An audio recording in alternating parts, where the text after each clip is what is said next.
Stopping human trafficking is a year-round mission for the Homeland Security Department. Last week, DHS marked its annual Blue Campaign, a public awareness effort. For how DHS organizes around this challenge, we turn to Brandy Bynum of the Center for Countering Human Trafficking. She joins me in studio. Ms. Bynum, good to have you with us. Thank you so much for having me. And let's begin with DHS itself. No single component is really in charge of human trafficking. So give us a sense of the components that come to bear on this particular problem. That's correct. And that's why DHS and Congress passed legislation to create the Center for Countering Human Trafficking 4 years ago. And so what it did was it took the 16 components and offices that have a footprint in human trafficking, and it put us all into one place. And so when we talk about the different components, we talk about Customs and Border Protection, who protects our borders. We talk about U.S. Coast Guard, who protects human trafficking or combats human trafficking on the waterways. We talk about FLETC, Federal Law Enforcement Training Center, who trains state and local law enforcement.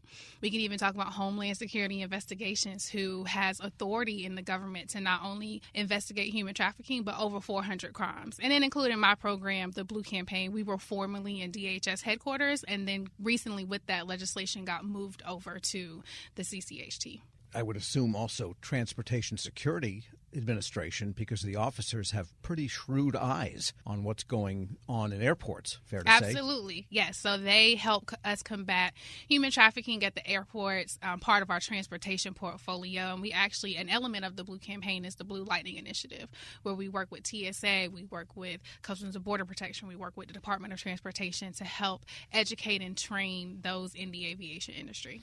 Right. And, well, before we get to some of the details there, maybe give us the extent of human trafficking. And what exactly is the definition of human trafficking? Just anyone who is moved against their will from one country to another?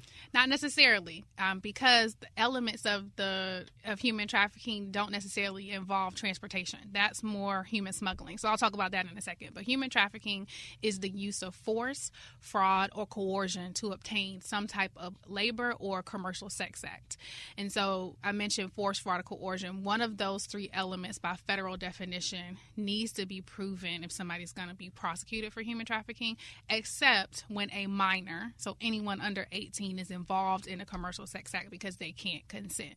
So a lot of times, and I'm so glad to talk about this, is a lot of people get human trafficking and human smuggling confused. So human smuggling is a crime against a border. It does involve transportation, and the majority of the time it's voluntary. So somebody does want to go from one country to another, so they're going to pay a smuggler to get them there. Where human trafficking is exploitation against a person, and it's involuntary. Nobody chooses to go into the life of human trafficking. But yet it may look alike. Sometimes. There are some cross nexuses. So I'll give you an example of a smuggling situation that can turn into trafficking. So let's say someone is in the United States and they want to get to Canada. So they want to pay a smuggler $10,000 to get them illegally across the border.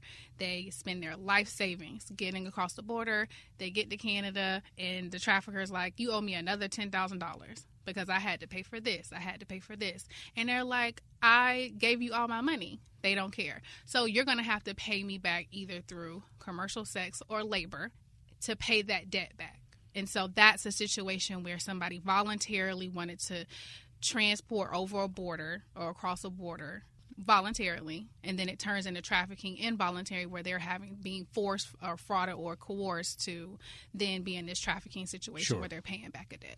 And you mentioned earlier that people can be trained, even federal officers and federal agents and representatives can be trained to spot this in a transportation situation. What are some of the signs that those people with that guy are smuggling or they are being trafficked in some manner? Absolutely. So trafficking looks different in different places, in different parts of the world. And so what our program tries to do is create tailored materials, whether it's posters or indicator cards or a training guide to best fit the audience that we're trying to reach. So we can talk about aviation. We have a special program, I mentioned, the Blue Lightning Initiative, that we collaborate with the Customs Border Protection and the Department of Transportation, because there was legislation that came out in 2016 campaign that said that airports or airlines needed to train their in-flight staff, right? Because we know they're in a unique position to possibly see human trafficking. So we created this program to provide this training. And so someone in an airport may see, let's talk about a ticket agent. A person is coming up with a person and they're wanting to get tickets or, go somewhere, and they don't know where they're going. We have a survivor lived experience expert in our network who said that her trafficker bought her a ticket where she thought she was going to Florida. She went to get the ticket. The ticket agent said, "You're not going to Florida. You're going to New York." Why wouldn't someone know where they're going? Sure. Right? So that's a possible indicator. Let's say somebody's checking in and you have to show your license at the airport, some form of ID, whether it's the license or the passport. Most of the time, most adults have possession of that. In a trafficking situation, that trafficker most of the time has possession of someone's personal documents like the passport or the license. So that can be an indicator. Someone that's traveling with no baggage. We've seen that as an indicator because they don't plan on coming back. Or paying for a ticket in cash. It's very rare that folks are paying cash and then going to get their ticket at the ticket desk now, right? And so most of the time we already go in there. It's on our app. We scan our QR code. I don't think they even have cash drawers there anymore. And so that can be an indicator for somebody that is in aviation. And so we've actually expanded that Blue Lightning initiative to not just train in-flight staff, so our pilots and our amazing flight attendants, but also our gate agents, our baggage claim.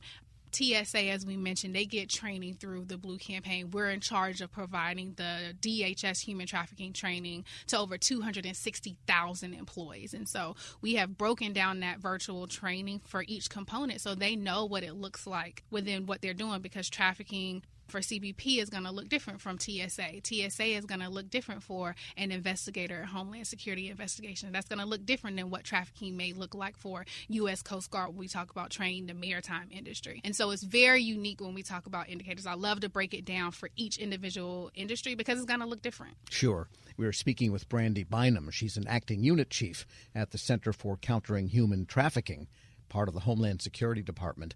And the Blue campaign, you have a day where you mark this, but it sounds like it's a year-round effort to keep people up to date on what's going on. And you must see new innovations by the smugglers and the traffickers, knowing what it is that you're doing to counter them.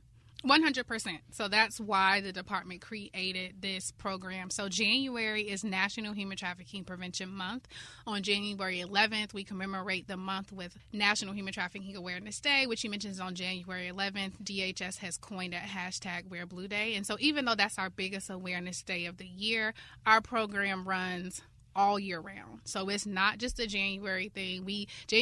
Typically we have a lot of events, but we're rolling into February. My team is actually getting ready for our symposium that's happening on the 15th and 16th. But then we have webinars on the 21st and the 23rd for free for the public to gain more information. And then we roll in the Super Bowl, right? So we're doing a really humongous resource fair in conjunction with our local Homeland Security Investigations office, and then we go into March and April, and we just keep going throughout the year because this crime doesn't just happen a few times a year. I mentioned it's happening to over 27 million people, men, women, and children. So our job isn't done because one victim is one victim too many. And let me ask you about a scenario, how this happens in operation. Suppose a flight attendant or a gate agent suspects something. They would alert the TSA, I would think?